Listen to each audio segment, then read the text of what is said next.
지난주에 우리는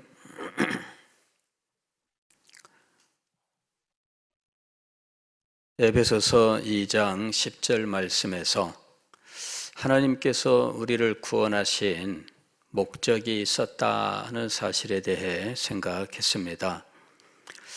우리는 그가 지으신 바라 그리스도 예수 안에서 선한 일을 위하여 지으심을 받은 자니, 구원을 이제 창조의 관점에서 말씀을 하고 있습니다. 그래서 창조와 재창조에 대해서 말씀을 드렸고, 이제 그 목적은 선한 일을 위하여였습니다. 선한 일을 위하여. 그리고 이 모든 일들은 하나님께서 전에 예비하신 일이었다 하는 것입니다. 그러면 도대체 무엇이 선한 일이고 하나님께서 예비하신 것은 도대체 무엇일까 하는 것입니다. 선한 일은 이 11절 이하에 보면은 이제 유대인과 이방인이 하나됨에 대하여 말씀하고 있는데, 바로 이것이 에베소서에서 전하고자 하는 말씀의 내용입니다. 큰 주제가 바로 이 하나됨이라고 하는 것입니다. 에베소서 1장 10절 말씀을 보면 이 에베소서의 큰 목적이 거기에 나와 있는데, 하늘에 있는 것이나 땅에 있는 것이 그리스도 안에서 통일되게 하려 하심이라.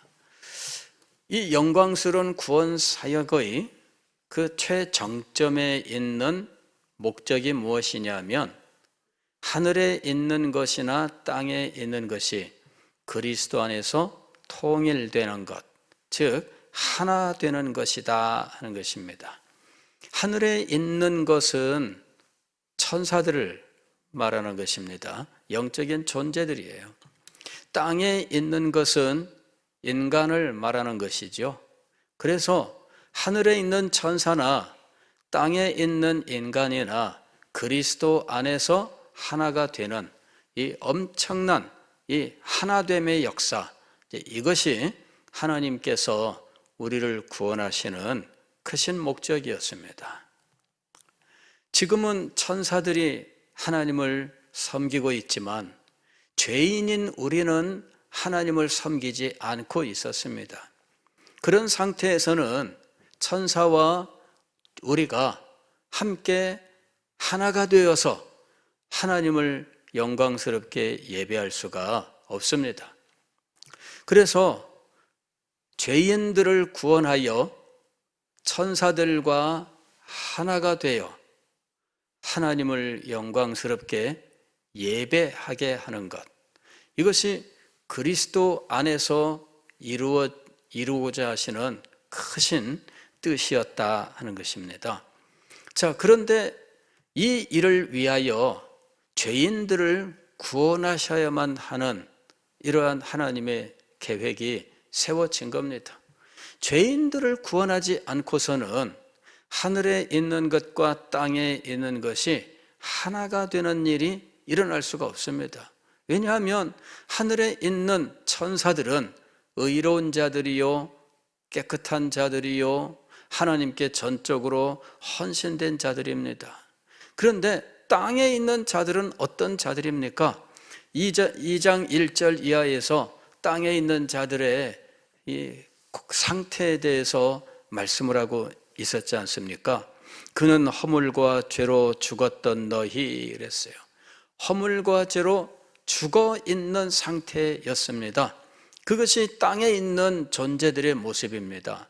그런데 이 땅에 있는 자들이 허물과 죄로 죽어 그냥 그걸로 끝난 것이 아니라, 그는 여전히 육체 가운데 있으면서 공중의 권세 잡은 자, 즉 불순종의 아들들 가운데서 역사하는 악한 영 사탄이 끌고 가는 이 세상 풍조를 따르고 있더라 하는 것입니다.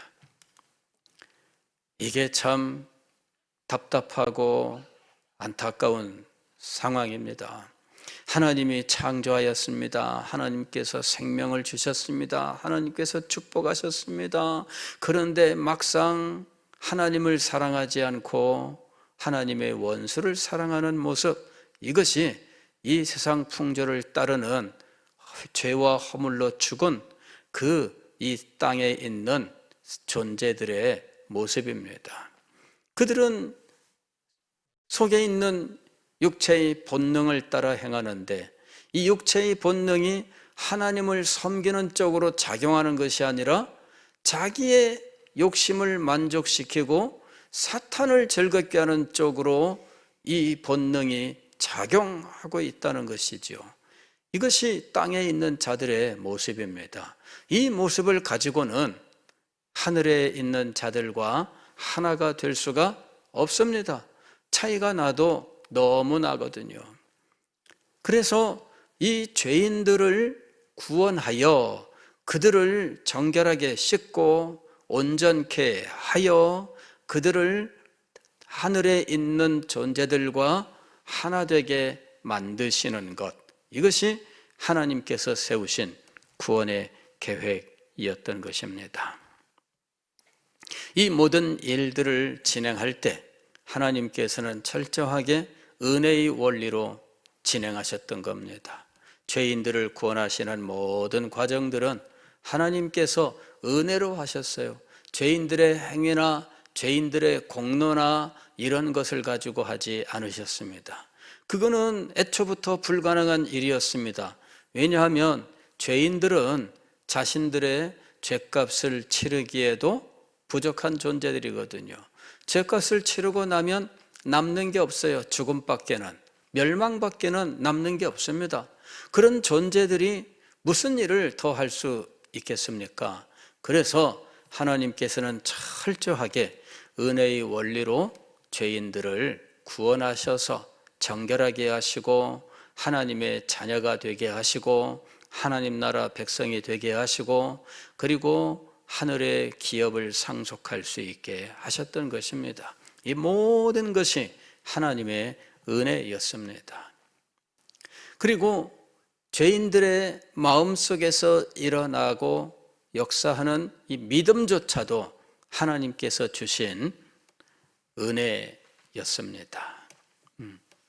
믿음은 우리의 마음에서 일어나고 있지만 우리 마음에서 일어났다고 하여 우리에게 속한 것이 아닙니다.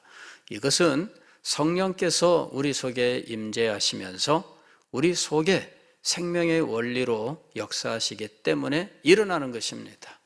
우리 마음속에서 믿음의 작용이 일어났다고 해서 그것이 우리가 원하여 일어난 것이 아닙니다. 성령이 역사하셔서 일어난 것입니다. 그래서 모든 것이 하나님의 은혜로 말미암아 이루어진 것입니다. 하늘에 있는 것이나 땅에 있는 것이 그리스도 안에서 통일되게, 즉 하나 되게 하려 하심이라. 그런데 땅에 있는 자들 가운데 아직도 해결해야 되는 문제가 남아 있었습니다.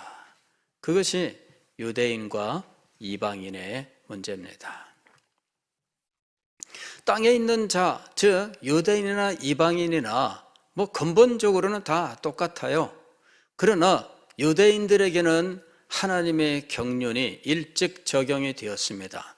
이방인들이 하나님의 부르심을 받기 전에 유대인들이 먼저 하나님의 부르심을 받았고, 이방인들이 하나님께 무엇인가를 받기 전에 유대인들이 먼저 하나님께 언약을 받았습니다.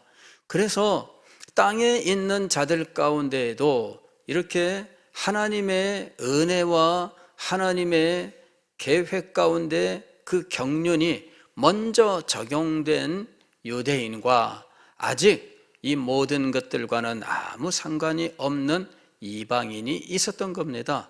그래서 근본적으로 그들은 모두 죄인들일 뿐입니다. 그럼에도 불구하고 하나님의 경륜이 먼저 적용된 자와 나중 적용된 자가 있어서 먼저 적용된 자들과 나중 적용되는 자들 사이에 차별이 일어나게 된다 하는 겁니다. 이 문제가 해결되어야 한다는 것입니다. 먼저 적용된 유대인들은 아브라함의 후손이었습니다. 그들은 하나님의 뜻 안에서 애굽으로 갔고 애굽에서 큰 민족을 이루어 그곳에서 이제 나오게 되었습니다.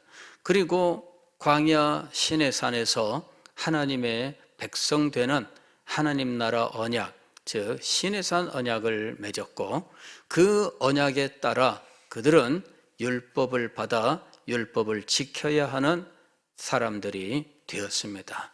그들은 이 율법을 하나님께 받아서 율법이 그들을 특징 짓는 그들의 신분과 그들의 특권을 자부하게 하는 요소가 되었던 겁니다.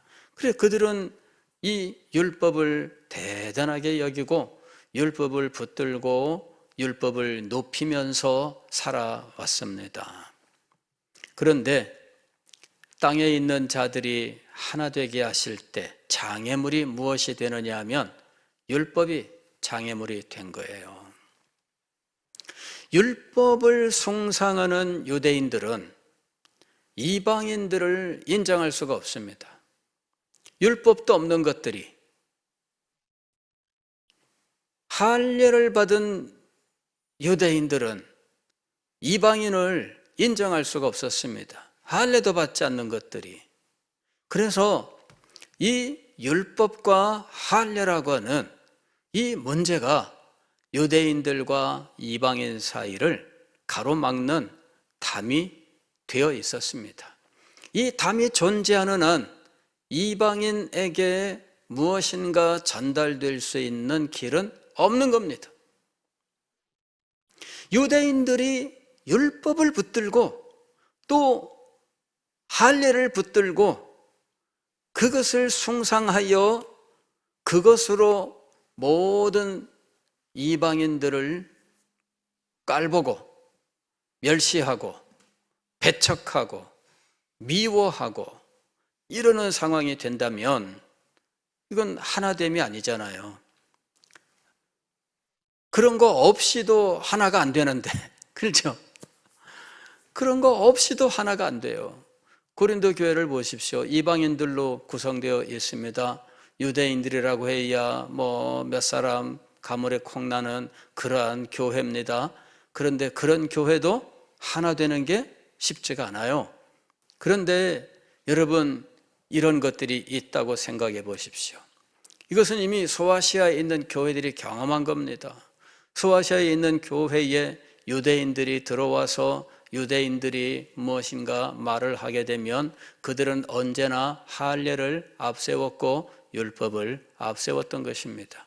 할례와 율법 때문에 그들은 교회 안에서 특별한 종류의 존재라고 하는 의식을 갖게 되는 것입니다. 나는 할례를 받은 사람이고 나는 율법을 받은 유대 백성으로서 유대인으로서 나는 교회 안에서 특별한 종류의 신분을 가진 사람이다. 이런 그 의식, 이게 있는 거죠. 신분제와 비슷한 겁니다. 신분제 사회에서 다 한 교회지만 그러나 신분에 의해서 이 교인들도 나뉘어지는 거죠. 그게 우리나라에서 일어났어요. 초창기 조선시대 말에 대한제국 시대에 교회가 세워지지 않습니까? 그런데 그때 서울의 한 교회에서 백정들이 여러 명이 교회에 나오고 있었는데 이 백정들이 참 눈에 가시처럼 걸리는 그런 사람들이 있었어요. 어떤 사람들일까요? 양반들. 양반들이 볼 때 아니 하나님도 세상에 어떻게 양반과 백정을 함께 구원하시냐? 그죠? 아니 어떻게 백정하고 양반을 함께 구원하시는 겁니까? 아니 그래 뭐 구원은 그렇다 쳐요. 교회 안에서 어떻게 백정하고 한 자리에서 예배를 드립니까? 백정 저것들 볼 때마다 눈꼴 신 거예요. 그죠? 예, 백정들이 어떤 존재였냐면은 마을에서 백정들은 사람들 앞을 제대로 지나가지도 못했어요. 양반집 꼬맹이들 앞에서도 예예 거리고 고개 숙이고 허리 숙이고 막 그야말로 이 뭐라고 해야 될까요? 허리 숙이고 막 이렇게 막 그냥 하면서 예예 거리면서 꼬맹이도 코 찔찔 흘리면서 야 이 칠복이놈아 이런 식으로 뭐 40된 이런 사람한테 자기 아버지보다 나이 훨씬 많은 사람한테도 함부로 막 그게 그 시대의 양반과 백정의 모습이잖아요. 교회 오면 이게 넘어설 수 있을까요? 교회 와서 이 모든 신분이 다 없이 그냥 그리스도 안에서 형제여 이렇게 될 수 있을까요? 그게 쉽지 않죠. 신분제 사회에서 신분을 뛰어넘는 하나됨, 이것이 얼마나 어려운 것인지 결국은 이 양반들이 선교사에게 그 백정 문제를 얘기하다가 또 선교사는 또 그게 이해가 안 돼요. 백정이 뭘 어때서요? 이렇게 된 거죠. 그래 결국은 양반들이 나갔더라. 그래가지고 자기들만의 양반 교회를 세웠는데 거기는 오늘날도 양반 의식이 있다는 식의 이야기를 제가 들었는데 진짜인지는 모르겠어요. 왜냐하면 제가 뭐 그 교회 들어가 본 적도 없고 뭐 아무것도 모릅니다. 그래서 말씀드리는 것은 좀 섣부른 감이 있습니다만은 이제 그 교회를 안다는 사람들이 이제 그런 식의 이야기를 좀 하긴 해요. 근데 뭐 그게 뭐 양반 의식인지에 대해서는 잘 모르겠습니다만은 현대 같으면은 아마 엘리트 의식 같은 거는 아마 충분히 있을 걸로 보입니다. 왜냐하면은 뭐 좀 제법 산다 하는 사람들 또 학력이나 기타 여러 가지 스펙이 좋은 사람들이 모여 있으면 그 사람들이 어떤 엘리트 의식, 특권 의식 이런 것들을 갖거든요. 제가 뭐 수십 년 전 일입니다만은 제가 신학생 때에 서울의 어떤 교회에 대해서 이야기를 들었는데 그 교회는 특별한 사람들만 모이는 교회였습니다. 이 외국 유학을 다녀온 재벌가 사람들만 오는 교회 이렇게 지금도 그 교회가 존속하는지는 모르겠습니다만은 그 당시에 그런 교회가 있다. 이제 이 얘기를 들었어요. 외국 유학을 다녀온 재벌가 사람들이 모이는 교회. 여기 계신 분들이 혹시 그 교회 다니신다면 얼마큼이나 버티실 수 있을까요? 제가 그때 그 이야기를 전해 듣고 그게 정말 가능한가? 근데 진짜라고 막 누가 그러시더라고. 그래서 한번 가보고 싶었는데 워낙에 그런 데는 폐쇄적인 곳이기 때문에 이제 뭐 갈 수 없죠. 그래서 가서 보지는 못했습니다만은 그런 데는 선민 의식 이것이 있어요. 다른 사람들하고 하나가 될 수가 없습니다. 유대인과 이방인 참 이 관계는 하늘에 있는 것이나 땅에 있는 것이 그리스도 안에서 통일되게 하려 하심이라 하는 하나님의 이 뜻을 이루는데 이는 심각한 장애가 되는 것입니다. 저는 에베소서 2장 11절로 22절 말씀을 읽으면서 바로 이 문제를 해결하시는 하나님의 능력 이것을 보면서 그 장엄함, 그 영광스러움 이런 것들이 마음속에 느껴졌어요. 그래서 야, 이 장엄한 것을 어떻게 전할 수 있을까? 참 난감하기 짝이 없다. 이런 생각을 가졌습니다. 유대인과 이방인은 하나가 될 수 없는 아주 심각한 장애물을 가지고 있었습니다. 로이드 존슨은 두 가지 장애물을 이야기했습니다. 첫 번째 장애물은 이방인들이 가지고 있는 죄와 허물의 문제였습니다. 두 번째 문제는 유대인과 이방인 사이를 가로막고 있는 이 율법과 언약의 문제이죠. 그런데 이제 가만히 생각을 해보면 죄와 허물의 문제는 사실 유대인이라고 해서 피할 수 있는 건 아닙니다. 그래서 이게 이방인만의 문제는 아니죠. 다만 유대인들의 의식 속에서는 이게 이방인만의 문제입니다. 이것이 첫 번째 장애물이에요. 이방인은 죄인이다. 이것 의식이 유대인들에게 있어요. 자기들은 죄의 문제에서 자유롭다고 생각합니다. 이게 유대인들의 의식입니다. 이건 로마서 2장에서 사도 바울이 말씀하고 있는 겁니다. 유대인인 사람들은 어떤 사람들이냐? 율법을 가지고 있는 사람이고 율법을 자랑하는 사람이에요. 사도 바울이 율법을 자랑하는 네가 죄를 범하고 있다라고 이야기하고 있습니다. 그 얘기는 뭐냐면은 유대인들은 율법을 자랑하면서 자기들의 죄를 인정하지 않는다는 걸 말씀하고 있는 거죠. 유대인들은 율법을 가지고 있기 때문에 죄가 없다고 생각하는 거죠. 이게 법을 가진 사람들의 심각한 장애 의식입니다.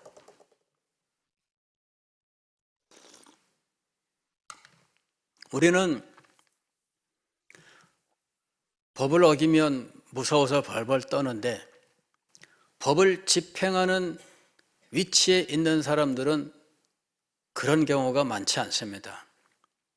경찰, 최근에 경찰들 몇 사람의 일탈해가지고 술 먹고 음주운전하고 어떻게 하고 근데 경찰이기 때문에 덮고 넘어가고 옛날엔 그랬어요. 요새는 그런 것도 이제 쉽지 않습니다. 요새는 경찰들도 과거와 달라요. 근데 과거에는 정말 그런 거 있었잖아요. 경찰이면 그냥 덮고 넘어가는 거죠. 서로 덮고 넘어가는 거죠. 검사 서로 덮고 넘어가는 거죠. 판사 서로 덮고 넘어가는 거죠. 이게 법을 가졌다고 생각하는 사람들의 모습이에요. 우리들은 무서워해요. 우리는 벌벌 떨어요. 우리는 하나 걸리면 어떡하지 이러면서 벌벌 떠는데 방도가 없어요. 어디 가서 말해야 될까? 누구한테 도움을 청해야 될까? 이게 정말 힘들고 어려운 거예요. 그런데 그 내부에 있는 사람들은 그게 안 무서워요. 우리나라에서 현재 가장 센 사람들은 국회의원이에요. 국회의원은 법 아무것도 아닙니다. 그냥 법을 만들면 되는 거야, 자기들이.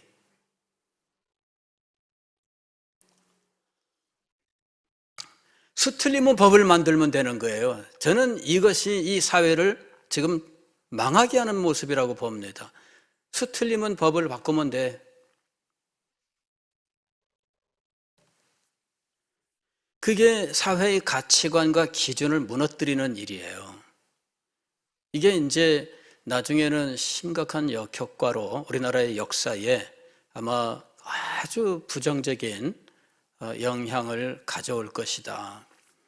이게 과거에는 악법도 법이다 이러면서 지켜야 한다고 생각했어요. 지금은 악법을 넘어서서 나를 불편하게 하면 바꾸면 돼. 이게 이제 악법이 아니라 불편하면 바꿔도 된다. 그리고 힘이 있으니까 바꾼다. 이래서 무조건 법을 만드는 거죠. 저는 이게 우리나라 역사에 아마 심각한 해악이 될 거라고 생각을 해요.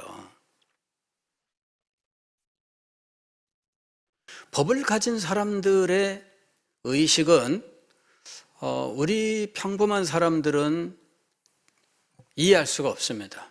그 세계를 우리가 몰라요. 그 사람들이 우리와 같을 거라고 생각하면 착각입니다. 전혀 같지 않습니다. 한번 그 세계의 맛을 보면 그러면은 그 사람의 사고가 변해버렸기 때문에 결코 같은 사람이 될 수가 없어요. 이게 법을 가진 사람들의 특성입니다. 근데 유대인들이 그런 상황에 율법을 가지고 있었다라고 하는 것입니다. 그들은 율법을 지키는 자가 아니라 가지고 있는 자예요. 그 가지고 있는 것 자체가 그들을 특별한 존재로 만드는 거죠. 그래서 율법을 지켰느냐를 물어보면 대답을 안 합니다. 난 율법을 가지고 있는데 이렇게 대답하는 거죠. 아니, 가지고 있는 거 말고 지켰냐고 그랬더니 율법을 가지고 있으면 다 통하는 거 아니야? 이렇게 되는 거죠. 그래서 말이 안 통합니다. 율법을 지켰느냐? 구약시대 선지자들을 보내서 하나님께서 그걸 물으셨어요. 계속해서 그걸 물으셨습니다. 그러나 유대인들은 결코 대답하지 않았어요. 지켰다고 대답하지 않았습니다. 왜 그러지? 이해를 못하는 겁니다. 율법을 가지고 있는데, 율법을 보존해 왔는데 왜 자꾸 지켰느냐고 묻지? 왜 그러는 거지? 이해가 안 되는 거죠. 여러분, 이 법을 가진 사람들의 의식은 우리 같은 사람들은 이해할 수가 없습니다. 전혀 별다른 세계에 살고 있는 거예요. 유대인들의 의식이 이렇게 특별한 것이었다는 것입니다. 11절 보면 그러므로 생각하라. 너희는 그때의 육체로는 이방인이요 손으로 육체에 행한 할례를 받은 무리라 칭하는 자들로부터 할례를 받지 않은 무리라 칭함을 받는 자들이라. 즉 무할례자들, 이런 딱지를 붙이고 할례자들이 무할례자들이라 이렇게 늘 경멸의 의미로 사용한 거죠. 저런 무할례자들이야, 무할례자들이야 이러면은 그게 무슨 의미인지는 몰라도 그 말 들으면 기분 나쁜 거 있죠. 예, 우리가 그런 건 느끼잖아요. 이게 지금 유대인들이 이방인들을 그렇게 멸시하고 경멸하고 그리고 죄인으로 몰아붙이고 상종 못할 존재들로 여기고 이러는 상황이었다는 것입니다.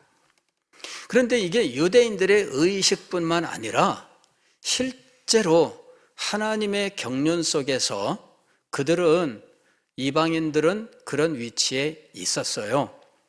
12절 보면은 그때 너희는 그리스도 밖에 있었고 이스라엘 나라 밖의 사람이라 약속의 언약들에 대하여는 외인이요 했습니다. 이것이 실제 현실이었습니다. 유대인들의 의식은 11절입니다. 유대인들의 의식은 11절이고 이런 의식은 어디서부터 나왔느냐 하면 12절에서부터 나온 거예요. 그리스도 밖에 있었고 이스라엘 나라 밖에 있었고 약속의 언약들에 대하여는 외인이었다. 이것은 실제하는 현실입니다.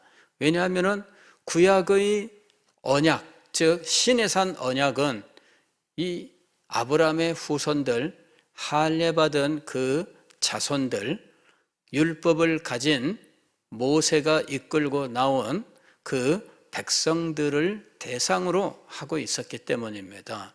그래서 이방인들은 사실은 상관이 없었어요. 구태여 이방인들이 유대인으로 들어오고자 하면 들어올 수 없는 건 아니었습니다. 그러나 들어왔을 때 어떤 일이 벌어지느냐 하면 12지파에 속하지 않는다는 문제가 발생합니다. 그들은 조상 대대로 아무리 많은 세월이 지나도 이스라엘의 12지파가 아닙니다. 이게 유대인 사회에 들어온다 해도 그들이 몇 세대에 걸쳐서 수십 세대에 걸쳐서 감수해야 되는 부분이었어요. 결코 하나가 되지 않는 이런 문제가 여전히 남아 있었습니다. 과거의 구약시대의 하나님의 경륜 속에서 이방인들은 이런 위치를 가지고 있었고, 그로 인하여 유대인들은 자연스럽게 이방인에 대한 이 부정적인 의식을 가지게 된 겁니다. 하나님께서 이것을 해결하기 위하여 어떻게 하셨는가? 13절부터 이제 하나님께서 행하신 일이 나옵니다. 어떻게 이 문제를 해결하셨는가? 이제는 전에 멀리 있던 너희가 그리스도 예수 안에서 그리스도의 피로 가까워졌느니라. 하나님의 방법은 그리스도의 피였습니다. 전에 멀리 있던 너희 그러는데, 멀리 있던 이 멀리라고 하는 이 말은 무엇으로부터 멀리 있었다는 걸까요? 바로 이 하나님의 경륜, 구약의 언약과 율법, 이것으로부터 멀리, 하나님의 나라와 그 백성됨, 거기서부터 멀리 떨어져 있었던 거예요. 그런데 이들이 가까워지게 하는 놀라운 역사가 일어났습니다. 무엇으로 이 일을 이루셨을까요? 그리스도의 피라고 해요. 지금 13절, 너희가 그리스도 예수 안에서 그리스도의 피로 가까워졌느니라. 그리스도의 피로 어떤 일이 일어났는가? 14절, 그는 우리의 화평이신지라 둘로 하나를 만드사 그랬어요. 유대인과 이방인을 하나로 만드셨습니다. 원수된 것 곧 중간에 막힌 담을 자기 육체로 허셨다. 유대인과 이방인 사이에 막힌 담이 있었어요. 유대인의 의식 세계에서 물론 담이 있었지만 하나님의 경륜 속에서도 담이 있었습니다. 아직 유대인으로에서 이방인으로 넘어가는 이것이 없었어요. 그런데 유대인에게서, 유대인과 이방인 사이에 딱 가로막고 있었던 무엇인가를 그리스도의 피로 없애버리셨다는 말입니다. 뒤에 보게 되면은 십자가라고 이야기합니다. 십자가. 여기 보면은 17절 보면은 또 십자가로 이 둘을 한 몸으로, 이렇게 또 뒤에 보면은 원수된 것을 십자가로 소멸하시고 이렇게 얘기합니다. 그러니까 그리스도의 피, 즉 십자가로 말미암아 중간에 이것을 허물어 버리셨는데, 도대체 십자가는 이 중간에 막힌 이것을 헐어버리는 결정적 사건이었는데, 이 막고 있는 게 무엇이었는가? 무엇이 막고 있었는가? 15절 보면 이렇게 되어 있습니다. 법조문으로 된 계명의 율법을 폐하셨으니 이는 이 둘로 자기 안에서 한 세 사람을 지어 화평하게 하시고, 즉 법조문으로 된 계명의 율법을 폐하셨다. 그리스도의 십자가가 무엇을 폐했다는 겁니까? 법조문으로 된 율법의, 계명의 율법을 폐했다라고 이야기합니다. 보통은 이 부분을 이제 좀 율법을 세분해서 제사법을 폐하셨다 이렇게 해석을 많이 합니다. 그래서 예수 그리스도의 십자가로 제사법을 폐하셔서 다시 제사를 드릴 필요가 없고 이제 이렇게 해석들을 합니다. 근데 제가 이 성경을 보다가 여기서는 지금 그렇게 제사법 이야기를 하고 있는 것이 아니라 언약을 이야기하고 있는 것이다 하는 생각이 문득 들었어요. 그리고 나서 보니까 이거는 언약을 말하는 거예요. 시내산 언약. 시내산 언약을 폐하신 겁니다. 이게 지금 12절 보면은 이렇게 돼 있어요. 그때 너희는 그리스도 밖에 있었고 이스라엘 나라 밖의 사람이라 약속의 언약들에 대하여는 외인이요. 뭐냐면은 언약이 유대인과 이방인을 갈라놓는 담이었어요.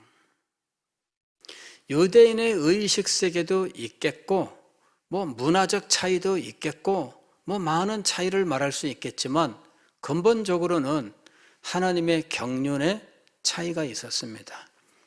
유대 이스라엘 백성들에게 하나님의 경륜은 시내산 언약입니다. 시내산 언약을 통하여 하나님은 지상에 가시적인 하나님의 나라를 이루고 그 가시적인 하나님의 나라의 백성들은 아브라함의 후손들로 삼으신 겁니다.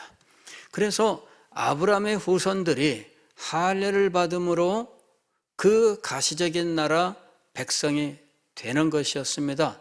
그리고 그들은 율법을 지키는 한 하나님의 나라 백성이었습니다.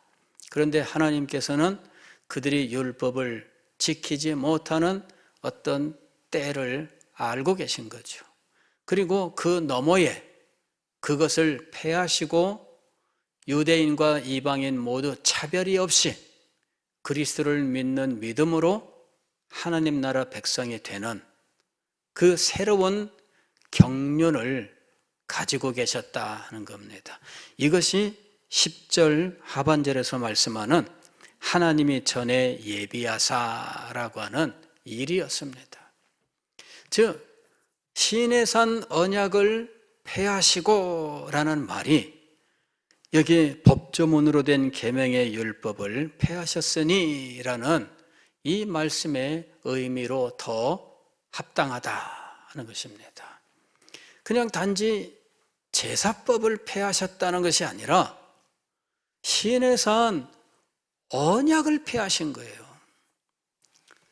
시내산 언약은 더 이상 유대인들을 통하여 현재까지 이루어져 있지 않습니다. 그것은 폐해진 거예요. 그리고 이제는 시내산 언약에 의하여 아브라함의 자손이 하나님 나라 백성이 되는 것은 끝났습니다.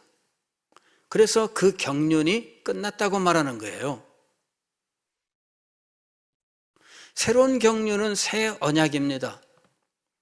이 새 언약은 혈통으로나 육정으로 태어난 자들, 즉 유대인으로 아브라함의 후손으로 태어난 자들이 아니라 하나님께로 태어난 자들이 하나님의 자녀요 하나님의 백성이 되는 시대입니다. 이것이 신약 시대예요. 새벽에 지금 이번 주부터 사도행전 강해가 시작되었는데 사도행전 1장 1절로 11절까지 며칠 동안 상고했습니다. 여기서 이 하나님 나라에 대해서 또 성령에 대해서 복음이 모든 민족에게 전파되어야 되는 이유에 대해서 말씀을 드렸어요. 그게 바로 이것입니다. 시내산 언약이 폐하여진 겁니다. 그리고 하나님의 나라 백성됨은 아브라함의 후손이 아닌 아브라함의 후손이라고 말한다면 영적으로 아브라함의 후손이 되는 이제는 그런 시대인 것이죠.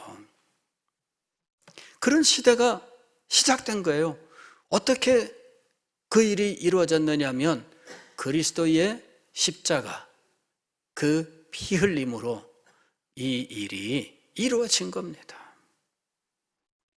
그리하여 유대인도 없고 이방인도 없는 오직 하나님 안에서 하나님으로부터 태어난 중생한 사람만 있는 하나의 사람이 만들어진 거예요.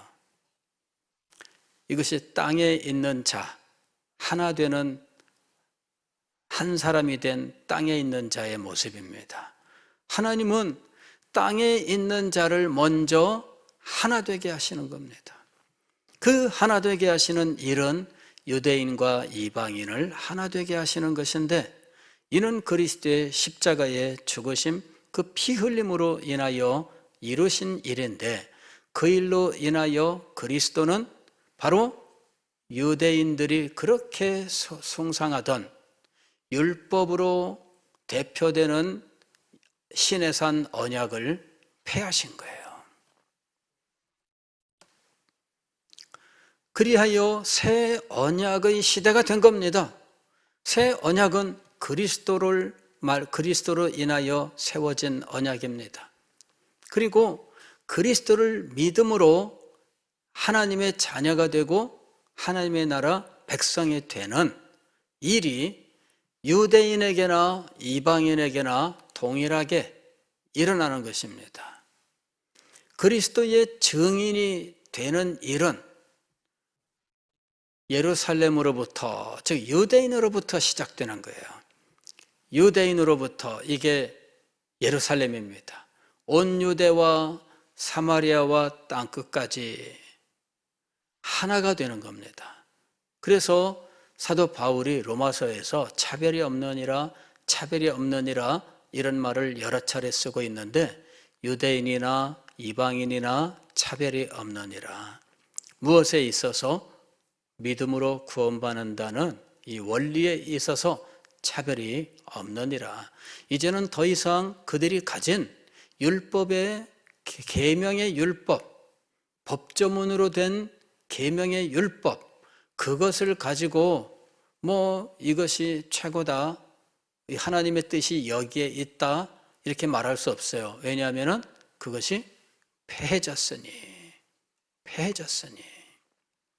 즉 구약의 그 신의 산 언약은 폐하여져서 더 이상 신의 산 언약에 따르는 유대인이 하나님의 나라의 특별한 백성이 되지 않는다는 것이죠. 이제는 예루살렘만이 아니라 온 유대와 사마리아와 땅끝으로 하나님 나라 백성들이 확장되는 거예요. 그리고 그들이 대상이 됩니다. 그들에게 그리스도를 전하고 그것을 믿는 자들은, 영접하는 자, 곧 그 이름을 믿는 자들에게는 하나님의 자녀, 즉 하나님으로부터 태어난 하나님의 자녀입니다. 혈통으로나 육정으로 말미암지 않고 하나님께로부터 난 자들이 되는 것입니다. 그것이 이제는 유대인에게나 이방인에게나 차별이 없이 일어나는 거예요. 그래서 그리스도 안에서 이제는 더 이상 이방인이고 유대인이고 구별이 없습니다. 이게 하나됨이에요. 하나님의 경륜이 이렇게 장엄하게, 참 이 몇천 년의 시대를 걸쳐서 하나님의 이 경륜이 우리에게 드러나고 있는 것입니다. 이 경륜을 보게 될 때 가슴 속에서 전율이 일어날 수밖에 없어요. 세상에 하나님께서 이렇게 놀라운 것을 계획하시고 그리고 이것을 주장해 오셨구나.